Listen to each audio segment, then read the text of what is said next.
भरद्वाज जी से मार्ग पूछा था कि आप बताइए मुझे यहाँ से किस मार्ग पर जाना है। तो यहाँ पर गोस्वामी जी कहते हैं, किसी संत ने कहा गोस्वामी जी की इस लेखनी पर कि जब एक व्यक्ति साथ में मार्ग बताने आया हो तो क्या दूसरे व्यक्ति से मार्ग पूछना चाहिए। राम को यहाँ मार्ग बताने के लिए जब स्वयं निषाद राज साथ में आए हैं, भीलों के सरदार निषाद राज जी साथ में आए हुए हैं, तो क्या भगवान को भरद्वाज जी से मार्ग पूछना चाहिए। बोले दूसरे व्यक्ति की जो साथ में आए उसकी तो महत्ता घट जाएगी ना महाराज ऐसे में, लेकिन ऐसी बात नहीं है। बोले देखिए राम प्रभु क्या कहना चाहते हैं कि ऋषि जो मुझे मार्ग बताएंगे वो वैदिक मार्ग होगा, अर्थात श्रुति से तुपालक मार्ग होगा, और तुम्हारा जो मार्ग है ना निषाद राज, वो प्रेम का मार्ग है। मैं क्या हूँ, ईश्वर हूँ, मुझे वैदिक मार्ग पर चलना है। मैं जिस कार्य के लिए आया हूँ उस कार्य को सिद्ध करने के लिए मुझे वैदिक मार्ग की आवश्यकता है, इसलिए ऋषि के बताए मार्ग पर मुझे चलना है। हाँ तुम भी अपना मार्ग बताना। किसे। बोले जब एक प्रेमी आएगा ना यहाँ से गुजरेगा तो तुम उसे मार्ग बताना, वो तुम्हारे मार्ग पर चलेगा। वो कौन होगा। बोले महाराज वो होगा मेरा भरत, जो जगत में सिर्फ प्रेम के नाम से और प्रेमी के नाम से,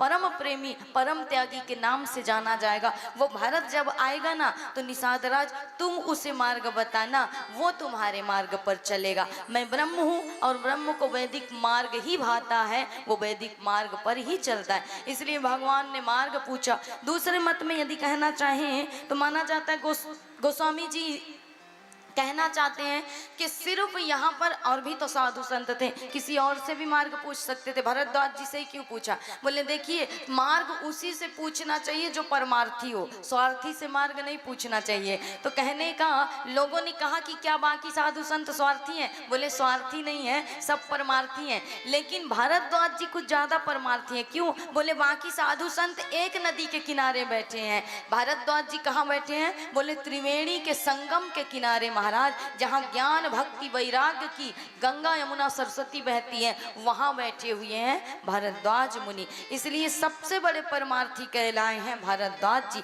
और भरद्वाज जी से मार्ग पूछ करके ही भगवान आगे बढ़ते हैं। भरद्वाज जी ने एक साथ अपने शिष्यों को आवाज लगाई, 50 शिष्य दौड़ करके आए, लेकिन चुनाव सिर्फ हुआ 4 का। क्यों। क्योंकि भगवान ब्रह्म है और वेद कितने हैं, 4 हैं, तो 4 वेदों का प्रतिपादन करने वाले 4 शिष्यों के माध्यम से भगवान आगे बढ़े हैं। भरद्वाज मुनि को प्रणाम करते हुए भगवान 4 शिष्यों के बताए मार्ग पर चल करके, अर्थात वैदिक ब्राह्मणों के बताए हुए मार्ग पर चल करके ही भगवान तुम्हारे हृदय तक पहुंचते हैं, इस बात को जान लो महाराज। इसी प्रकार कहा कि ये वैदिक स्वरूप आए हुए 4 बालकों के मार्ग पर चल करके भगवान कहाँ पहुंचे, यमुना के किनारे